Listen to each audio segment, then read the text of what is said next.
All right. We're delighted to have today our newly hired faculty, Dr. Judith Owens.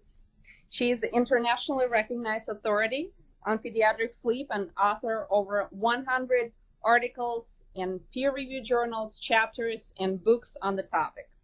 Her particular research interests are in neurobehavioral and health consequences of sleep problems in children, pharmacologic treatment of pediatric sleep disorders, sleep health education, and cultural and psychological issues impacting on sleep. As a recipient of a 5-year NIH grant in sleep education, the Sleep Academic Award, she developed educational materials for the Brown Medical School as well as American Academy of Sleep Medicine. Dr. Owens has served 2 terms as the chair of the American Academy of Sleep Medicine. Is that correct? Childhood section. And she received the 2006 Excellence in Education Award. She's currently on the board of directors of the Society of Behavioral Sleep Medicine and American Sleep Apnea Association. Dr. Owens assumed the position of Director of Sleep Medicine here in December 2010. Previously, she was Director of Pediatric Sleep Disorders Clinic and the Learning Attention Behavioral Program at Hasbury Children's Hospital in Providence, Rhode Island.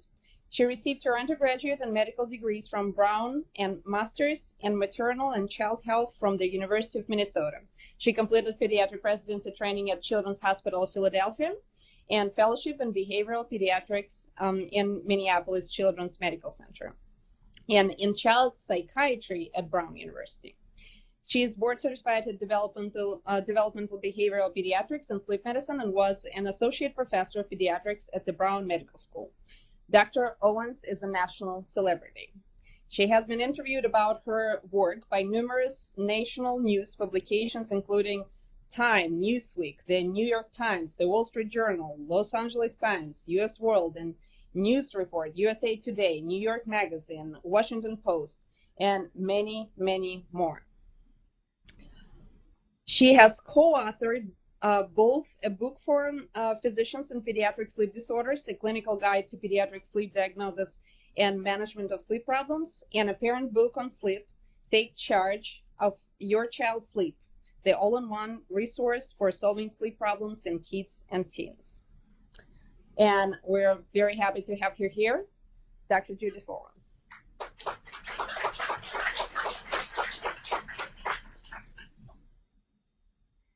Well, thank you very much. That was quite an introduction. I am extremely pleased to be here this morning to share with you some of my thoughts about what I think is an extremely important topic, and that is the relationship between sleep and obesity risk in the pediatric population. I know we're not used to thinking about sleep as a public health issue, but I hope that by the end of this talk, you too will agree with me that this is really an important point on which we can move forward in the public health arena.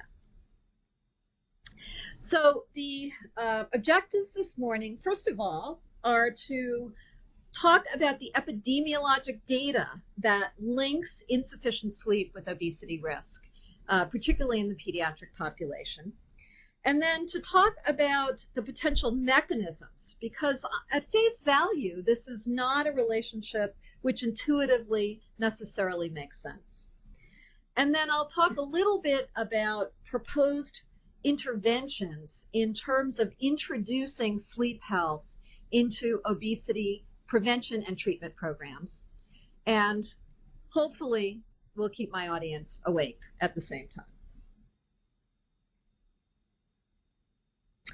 So we all know that there are specific risk factors which have been linked to obesity, including nutritional issues, television viewing, lack of physical activity, and genetics. But where in this great puzzle of the etiology for what is essentially an epidemic of obesity in our country, where does sleep fit in to this equation? Just a few statistics. I'm sure you're quite familiar with this. But we all know that the obesity rates in this country, and this is data from NHANES in 2007 and 2008, reveals that overall about 17% of the pediatric population is obese, including 10% of preschoolers, 20% of school-age children, and 18% of adolescents, and that this prevalence has almost tripled in the last 30 years. And of course, there are variations not only across states, but across counties within states, and particularly in terms of obesity rates in the low-income population. And we know further that there are definitely racial and ethnic disparities in terms of obesity rates, with, in general, Mexican-American children, African-American children, and other racial and ethnic minorities having a higher risk for obesity compared to white children. And, of course, there are many health risks that are associated with this obesity epidemic, including an increase in type 2 diabetes, risk for later cardiovascular morbidity, and standard behavioral treatments, which have largely focused on diet and exercise, have overall yielded only modest results in terms of either prevention or treatment of obesity in children. Now, I would argue that there is also a simultaneous epidemic of insufficient sleep that has occurred in our country. And we know that cohort data suggests from the 1970s to the 1990s, for example, that children are getting less sleep than they were 20 or 30 years ago. Now, these may seem like modest amounts, but I hope to show you that even modest differences in sleep duration can have a significant impact on obesity risk. We know, for example, that the percentage of adolescents who have an average sleep duration of less than 7 hours has doubled between 1960 and 2001. And at all ages, when we compare actual sleep amounts, either self-report or parent report, or in some cases, actigraphically or polysomnography measured sleep, compared to ideal amounts, both young children as well as older children and adolescents are falling short of the recommended sleep amounts. And furthermore, sleep duration seems even lower in certain high-risk groups, so that minority children, African American and Hispanic children, particularly boys, for example, average less than 9 hours. This was 43% versus only 18% of non-minority children. Another study suggested that minority infants, in terms of having a sleep duration of less than 12 hours, the adjusted odds ratio was almost 4 times the risk of white infants. And there may be other risk factors in addition. Male gender, for reasons that we don't quite understand, may confer an increased risk for decreased sleep duration, as well as some other related variables. And late bedtimes appears to be one of the markers for insufficient sleep. In particular, having a bedtime at or later than 11 p.m. has been associated, particularly in minority children, with insufficient sleep. And we also start to see irregularities in sleep patterns as early as in the preschool age population.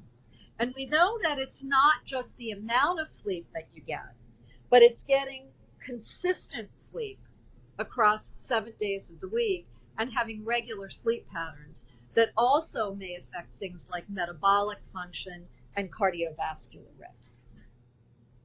And this is just a graph that I think is illustrative of this concurrent decrease in sleep amounts in the American population and the increase in obesity rates. And of course, this doesn't imply cause and effect, but it has led to studies looking at what this relationship might actually be. So when we look at the adult data, and I'm just going to summarize this very briefly, most studies show this inverse relationship between decreased sleep amounts and an increased risk for obesity. However, in adults, and this appears to be different than it is in children, there seems to be a U-shaped curve, so that adults who get less sleep, but also those who get at the higher end, 9 or 10 hours of sleep a night, also appear to be at increased risk for obesity. There are inconsistent results found in terms of gender or ethnicity differences, at least in adults. But overall, the data is really quite compelling in terms of looking across cultures, across countries, across age groups, in adults, of this link between sleep and obesity risk. Now, what about children? Well, similarly, and perhaps to an even greater extent, we have found a very strong relationship between sleep duration and weight, even controlling for those confounding variables that we traditionally associate with increased obesity risk, such as television viewing, breast versus bottle feeding, parental BMI, birth weight, snacking patterns, physical activity, etc. Virtually all, with one or two exceptions, of the cross-sectional studies which have looked at this relationship between sleep and obesity in children across the various age groups, across ethnic and racial populations, socioeconomic status, different samples from the community versus clinical samples, have found this inverse relationship. Again, controlling for all these confounders. And furthermore, this appears to be a dose-dependent relationship, so that the less sleep you get, the higher your risk for being overweight or obese. And perhaps most importantly, from a prevention standpoint, this relationship appears to be most robust in very young children, so preschoolers and below. And this has been looked at in infants as young as 6 months of age.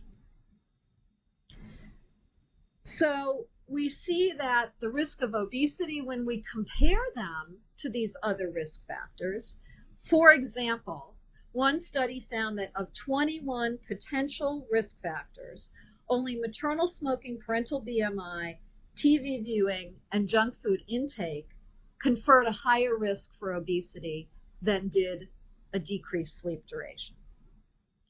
And again, in comparison to virtually any other risk factor we look at, sleep emerges as a very important variable.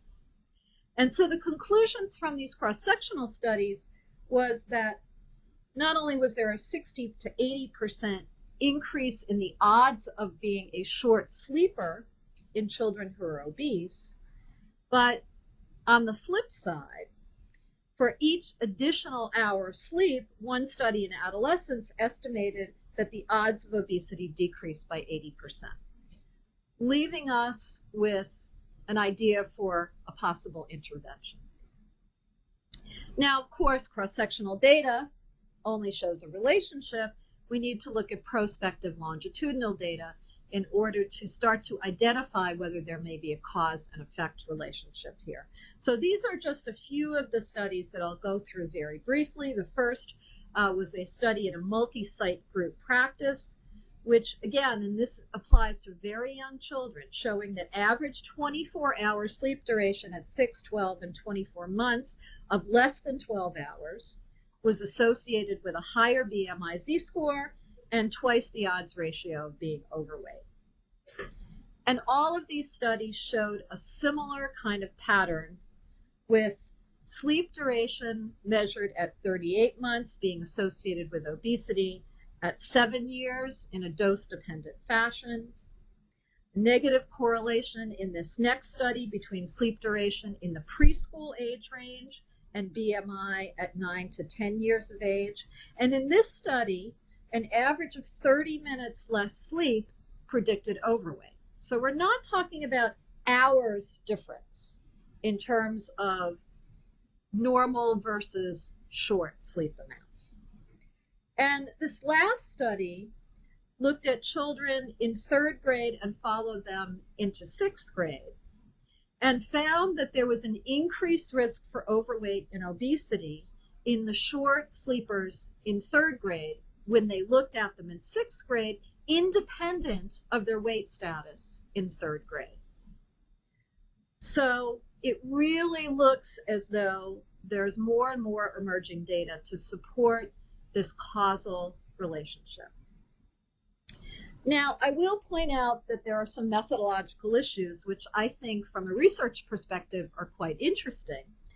But you may argue that there may be variations in ideal sleep amounts. And in many ways, we don't necessarily know exactly how much sleep a given child needs. We have average recommended amounts that are based on normative data samples. But there may be percentages of the population, 10 to 15% perhaps, who have genetic polymorphisms that seem to confer increased resistance to the effects of sleep loss. So in other words, these appear to be individuals who don't need less sleep, but can function adequately at lower amounts of sleep. Now, if this is 10 to 15% of the population, 95% of us think we're in that 10 to 15%. So, of course, that's statistically impossible. But you also have to remember that there may very well be a subset of the population that has an increased vulnerability to the effects of sleep loss. And in fact, this relative vulnerability may be task dependent, so that some people are more impervious to mood-related effects of sleep loss, while others may be more resistant to reaction time and motor-related effects. And the same thing may be operative in terms of obesity risk. Very few of these studies have included any assessment of primary sleep disorders, particularly like sleep-disordered breathing. And I'll talk about that a little bit more in a minute because I think that that has a very important role to play in our understanding of the potential downstream risks of obesity in children. None have really looked at the role of psychiatric comorbidities, and it may be that insufficient sleep is a co-traveler with many other poor health behaviors, like cigarette smoking, increased caffeine use, and some of those intuitively make sense that they would be related, but it may be a package deal in terms of unhealthy sleep and health behaviors. So what about mechanisms? Why would there be this relationship between sleep and obesity? We know, and I'm going to show you some data from University of Chicago, Eve Van Cotter's work, that experimentally induced sleep restriction, restricting sleep to 4 hours typically, in a laboratory setting, in healthy young adult volunteers, results in fairly profound effects. Number one, on neurohormones, leading to decreased leptin and increased ghrelin level, which in turn have profound effects on hunger and satiety, which we'll see a bit in a minute. We also know that experimentally induced sleep restriction results in insulin resistance, with increased levels of cortisol, activation of the sympathetic nervous system, which obviously has implications for cardiovascular health. Sleep loss is also associated with upregulation of pro-inflammatory mediators like C-reactive protein. And there have been studies which have demonstrated that inadequate sleep is linked to insulin resistance in obese children, confers an added risk for insulin resistance. Now, there may be a role also for altered thermoregulation. We know that core body temperature is one of the primary markers of sleep and wake regulation. I attended an NIH conference a couple of weeks ago in which this issue of circadian timing was raised, which is kind of a new thought in terms of this relationship between sleep and obesity. So it may be that the timing of food intake and the role of what we call circadian misalignment. We know that shift workers, for example, tend to sleep less overall. And of course, they also have the circadian misalignment, and they are more likely to be obese. So it may be that that timing of intake also has an important effect.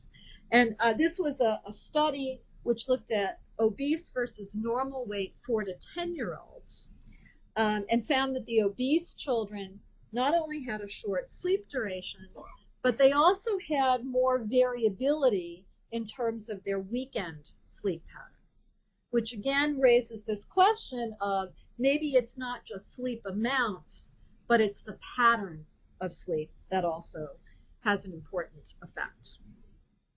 And as I promised, this is some data from Eve Van Cotter's work and her colleagues, which looked at ghrelin and leptin levels in adults, healthy adults, both after 2 days of sleep restriction, 4 hours of sleep per night, and also after 2 days of sleep extension, 10 hours a night. And all of this is theoretically important, but we also need to understand how this might lead to behavioral changes. So one of the things they've looked at in these experiments is intake, food intake.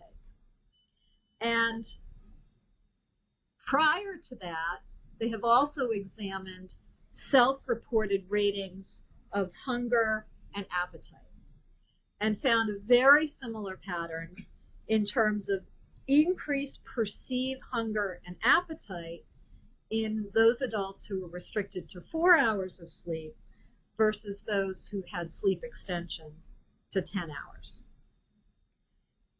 And the bottom line here is that there are also differences in terms of caloric intake following experimental sleep restriction, carbohydrate intake, and fat intake.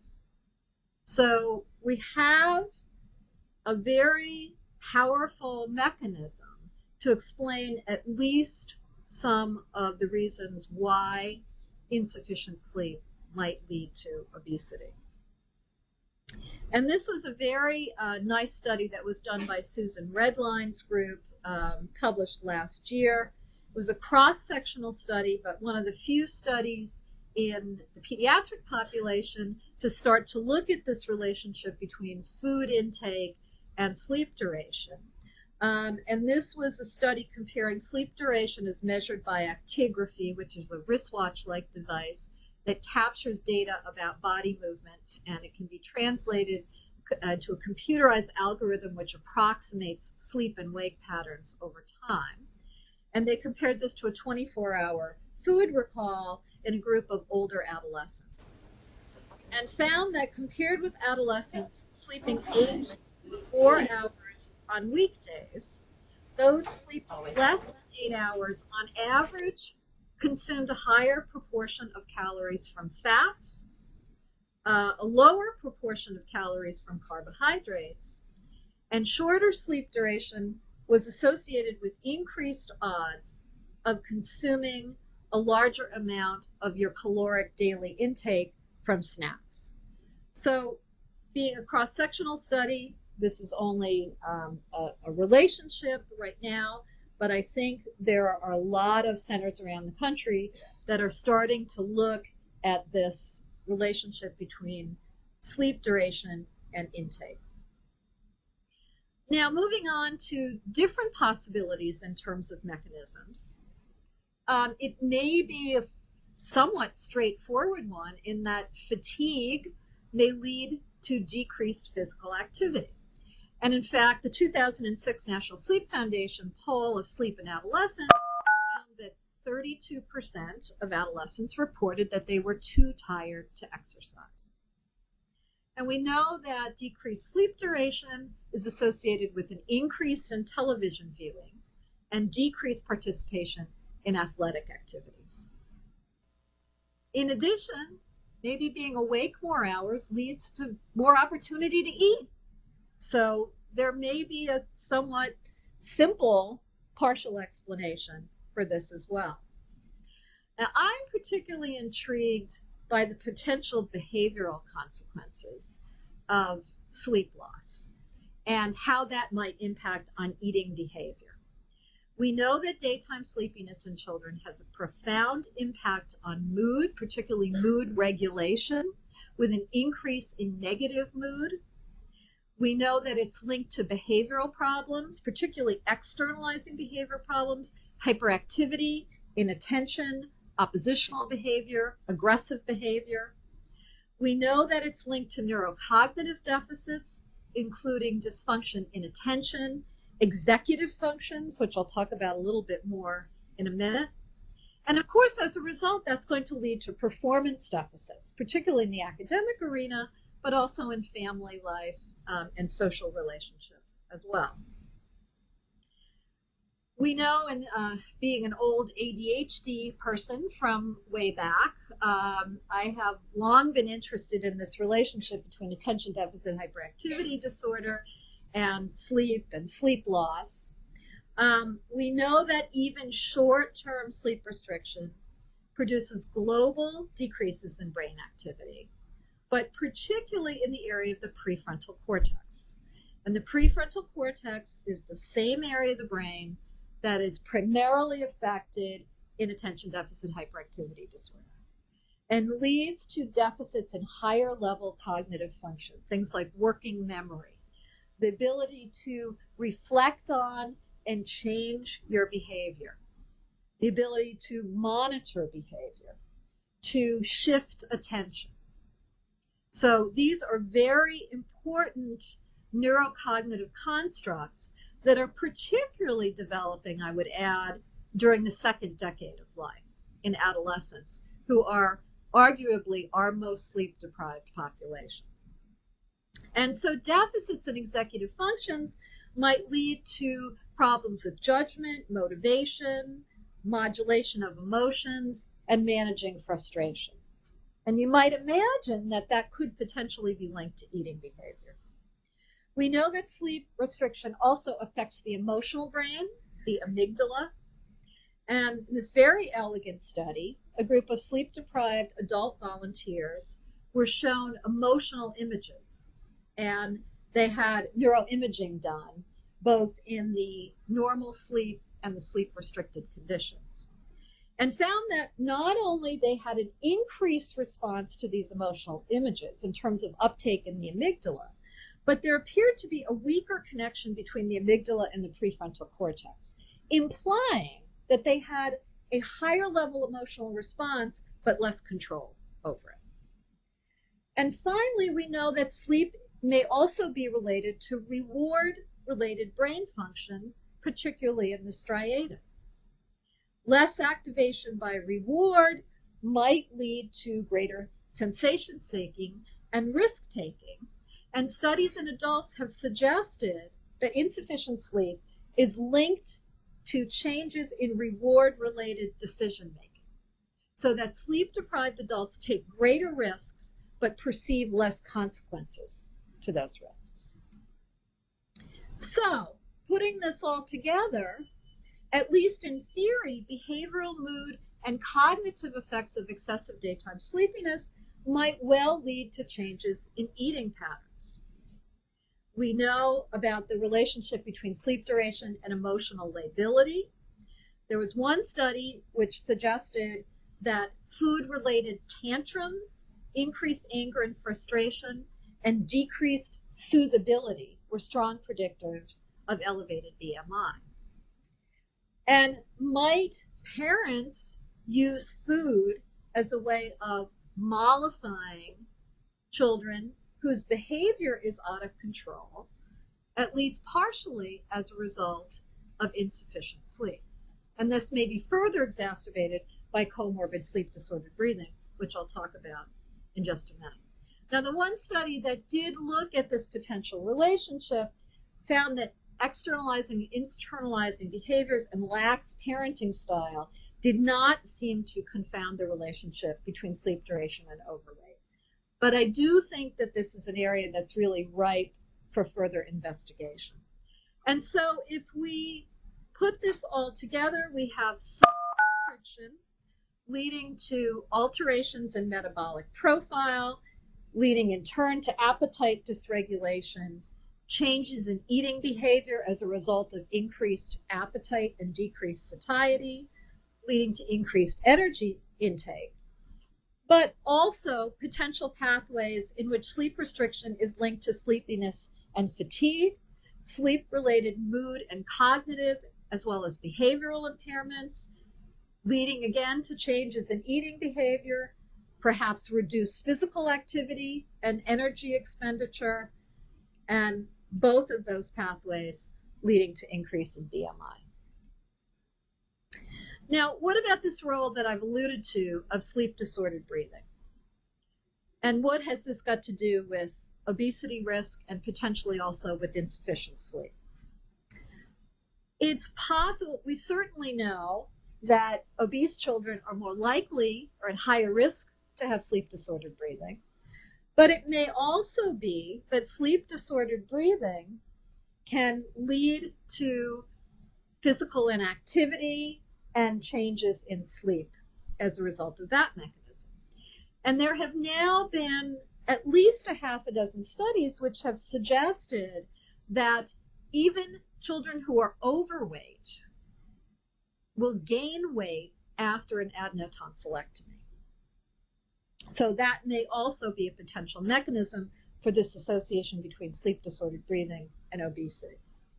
As I mentioned, there are a number of studies now which have looked at this association that certainly exists in the adult population, but most likely the pediatric population as well, in that obese and overweight children have an increased risk for sleep-disordered breathing, and that furthermore, there is an increased risk of sleep-disordered breathing in racial and ethnic minorities, in children from low socioeconomic groups, who are also the same children who are at increased risk for obesity. The mechanisms in terms of the impact of sleep-disordered breathing may be related to sleep fragmentation, sleep deprivation, and intermittent hypoxia has been implicated as a very important risk factor. So we see increased subjective and objective sleepiness levels, increases in internalizing and externalizing behavior, mood instability, cognitive deficits, impairments in attention and executive function. What does this sound like? It sounds exactly like the same sort of dysfunction that we see in children who are sleep deprived. And of course, sleep-disordered breathing may have long-term adverse effects on cardiovascular and metabolic outcomes in terms of insulin resistance, systemic inflammation, and oxidative stress. And so we may very well have this perfect storm scenario where shortened sleep duration is associated with obesity. Sleep-disordered breathing is more common in obese children. And there are high-risk groups for whom obesity is more common, sleep-disordered breathing is more common, and insufficient sleep is more common. And furthermore, these are the children that are less likely to be screened, identified, and treated for any of these conditions. There may be other factors involved in terms of television viewing being linked to these different areas as well, neurocognitive and behavioral functions, metabolic alterations, etc. And so we may see additive effects. And in fact, there was one study that looked at a group of children who were referred for sleep-disordered breathing and found that they were more likely to have cognitive dysfunction on neuropsychological testing if they had either snoring and or an increased apnea-hypopnea index and short sleep. So we need to look at all of these factors as increasing the risk for neurocognitive and cardiovascular morbidity. So what do we do about all this? Well, several recent studies have suggested that there may be relatively simple ways to start to intervene from the perspective of healthy sleep education. This was a cross-sectional study of 8,500 preschool-age children, of whom about 20% were obese. And they looked in particular at the association between obesity and the presence of various household routines, namely eating meals together, getting adequate sleep, and limited screen time. And of course, as you might expect, the children from lower socioeconomic groups and racial and ethnic minorities tended to have fewer of these positive household routines, and that there seemed to be an additive effect in terms of obesity risk. So the fewer of these positive routines you had, the more likely these 4-year-olds were to be obese.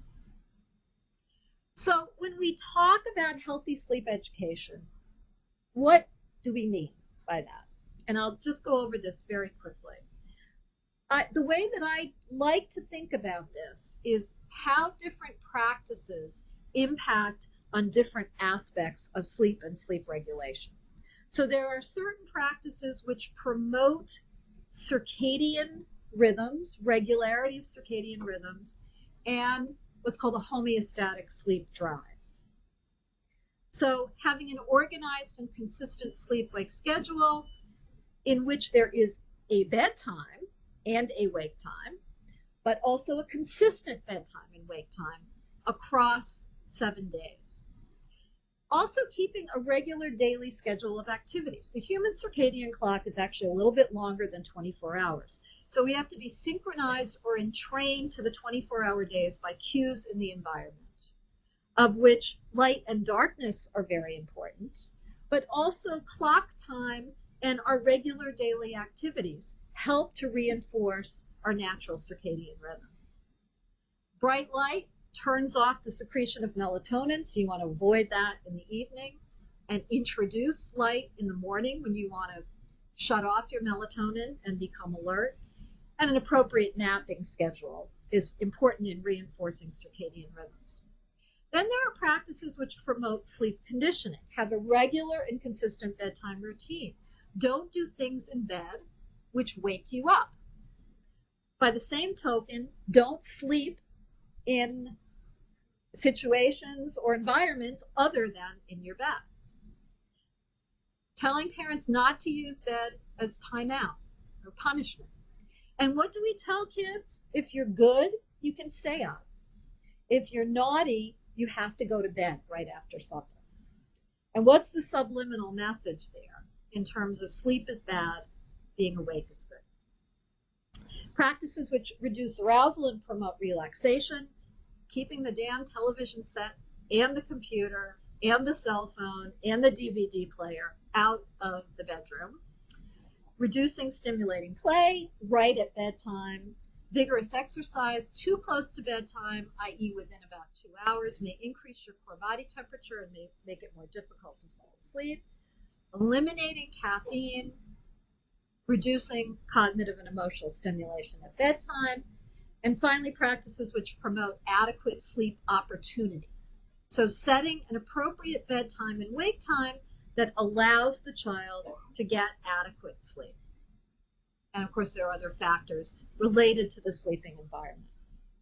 So we did a little study which was just published this year in the Journal of Developmental and Behavioral Pediatrics, when we looked at parents of young children in our Hasbro Children's Hospital primary care clinic. And this was a survey that looked at parental attitudes and knowledge as that relates to sleep practices.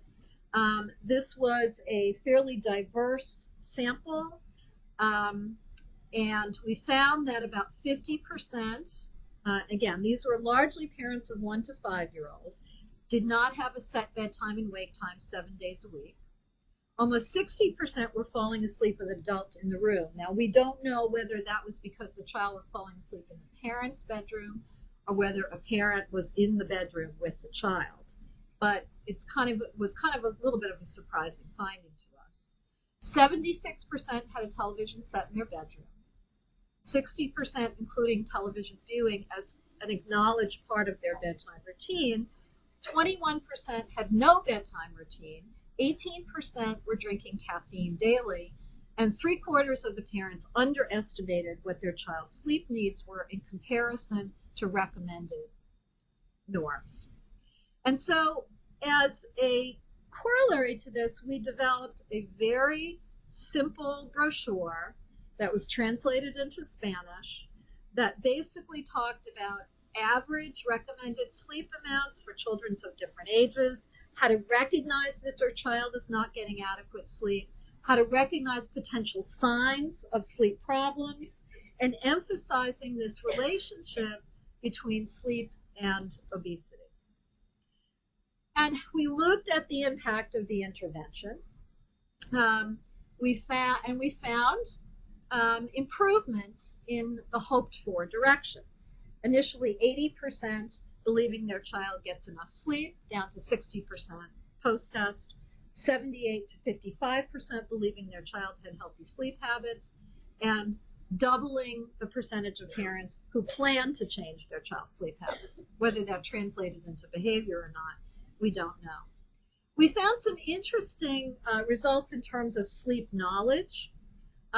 More than almost 3/4 of the parents answered less than 50% of the items correctly.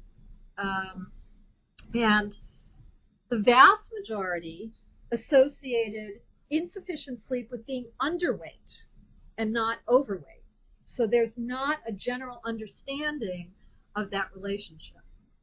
40% failed to associate the potential of being overweight and having sleep problems, like sleep-disordered breathing. And 50% endorsed snoring as a sign that their child was sleeping very well. So there's an intervention point. Parents don't equate snoring with increased risk for sleep-disordered breathing. We replicated the survey in a different population. These were visitors to the Children's Museum of Manhattan. And the demographics were a little bit different. This was, in general, a more educated population. 23% didn't have a set bedtime and wake time 7 days per week. Almost the same percentage were falling asleep with an adult in the room. 23% had at least one electronics in the bedroom. And only a very small percentage at least admitted to not having a bedtime routine. But in this sample as well, more than 50% of parents underestimated their child's sleep needs. And yet, the vast majority believed their child was getting enough sleep and had healthy sleep habits.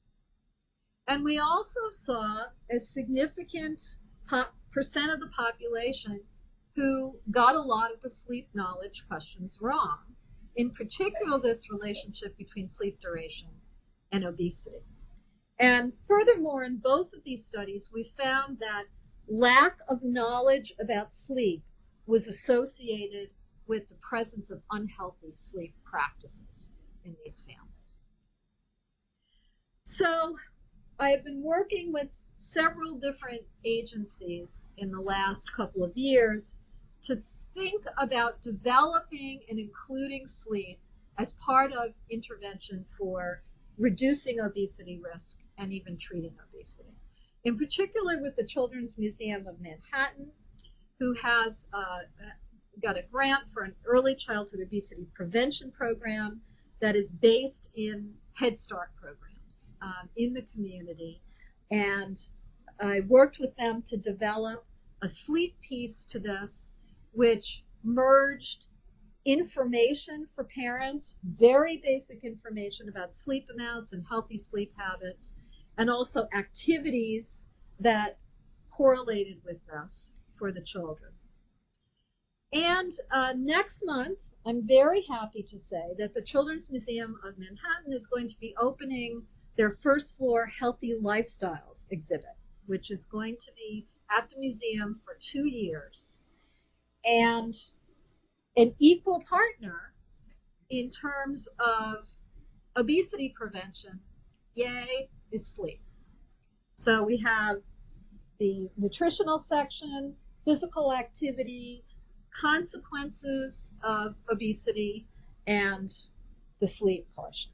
And I've been working with them on developing them. There's hands-on programs with information that parallels the children's activities with adult information about the importance of sleep, how to prepare for sleep, what are the things which may interfere with sleep. There's a little section on sleep-disordered breathing. And we're hoping to study the impact of this and also to package this so that other children's museums could also use a similar kind of approach. Because I think children's museums are a wonderful venue to capture parents and children simultaneously in terms of education. So there are clearly multiple research gaps which allow us plenty of room to design studies. We need to understand much more about what are the pathophysiologic and behavioral mechanisms that specifically relate to this relationship between sleep and obesity in children, and particularly in young children. And how does extending sleep, either in quote-unquote normal sleepers or in children who are short sleepers, how does manipulating sleep in either direction impact on eating behavior, caloric intake, exercise, and ultimately on obesity risk and success of obesity treatment? How does sleep-disordered breathing and insufficient sleep interact with increasing obesity risk and, of course, ultimately, importantly, cardiovascular and neurocognitive consequences? And does treatment of either or both result in improved outcomes? So that's what I have to share with you this morning. And thank you for your attention, and I'm happy to take any questions or comments.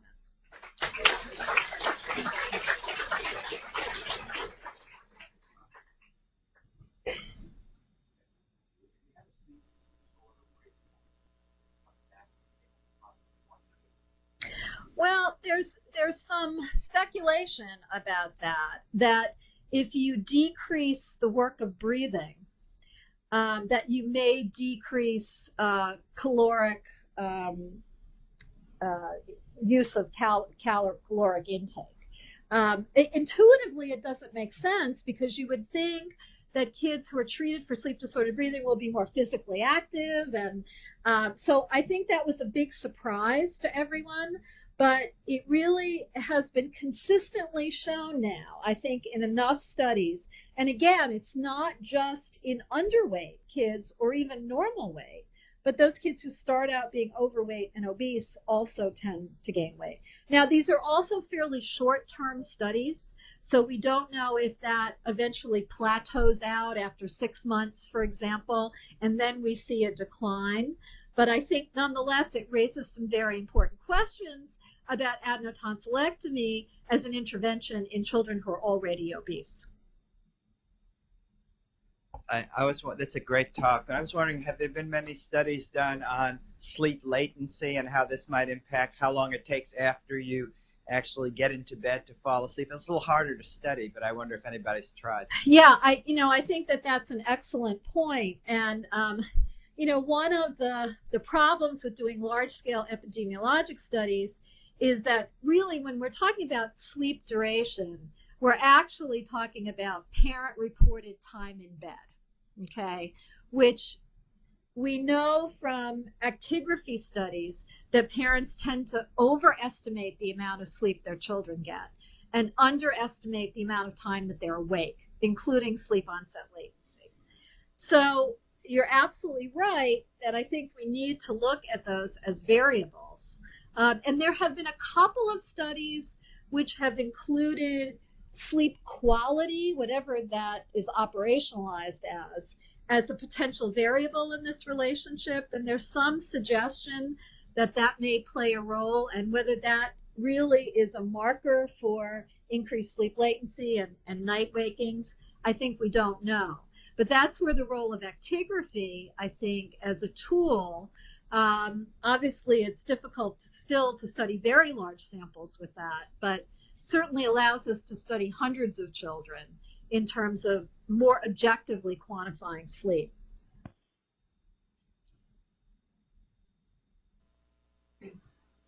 That's a great talk.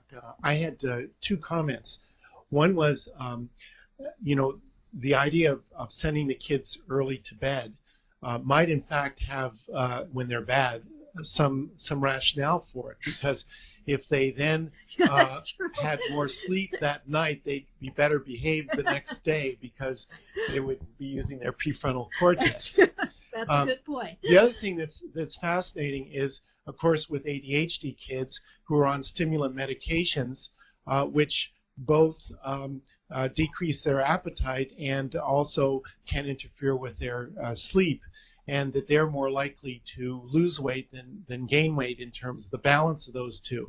So one wonders that while sleep may be important, how important it is relative to other influences of obesity.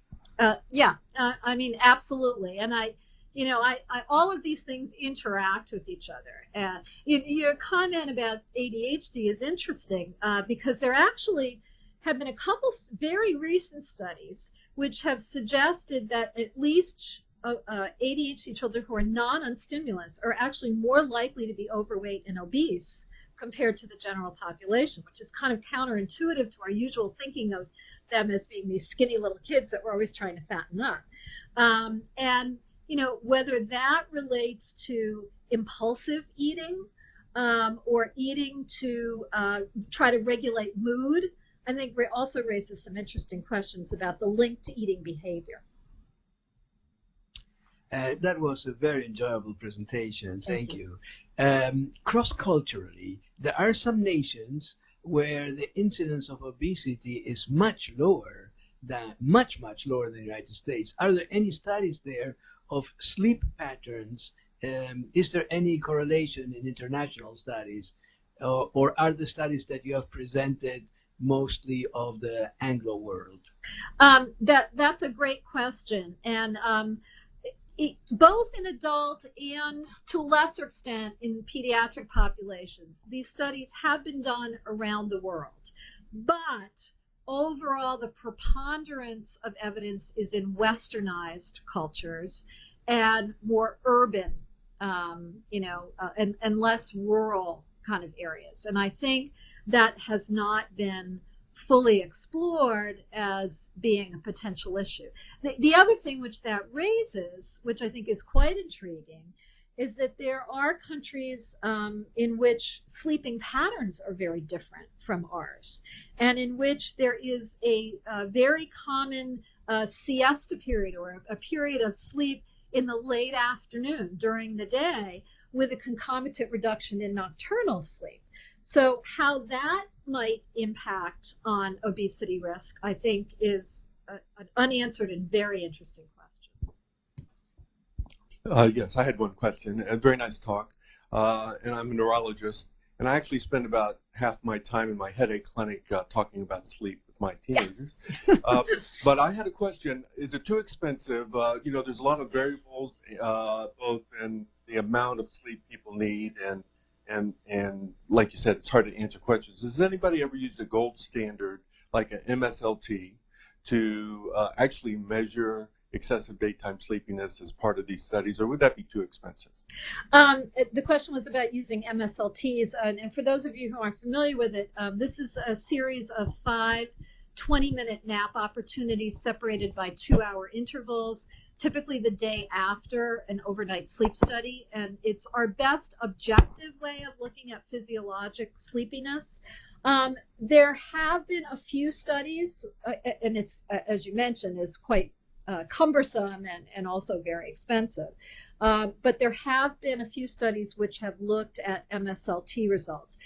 The problem is that MSLT results in general, in the sleep disordered breathing population, for example, does not tend to correlate well with subjective measures of sleepiness. And so how that sort of all plays together, I think, raises some very interesting questions. Right. Well, I would say that subjective reports of sleepiness, we're, in general, we don't seem to be very good as human beings in judging A, how sleepy we are, and B, how impaired we are by sleepiness. So there are some very elegant studies which have looked at reaction time and all kinds of different variables, comparing it to MSLT and sleepiness ratings. So I think particularly in children, sleepiness is a very slippery concept, because I think oftentimes sleepiness gets played out with behavioral manifestations in an attempt to sort of combat sleepiness. Any more questions? Okay. All right. Sweet dreams. Thank you very much, Dr. Owens, and we'll see you next week.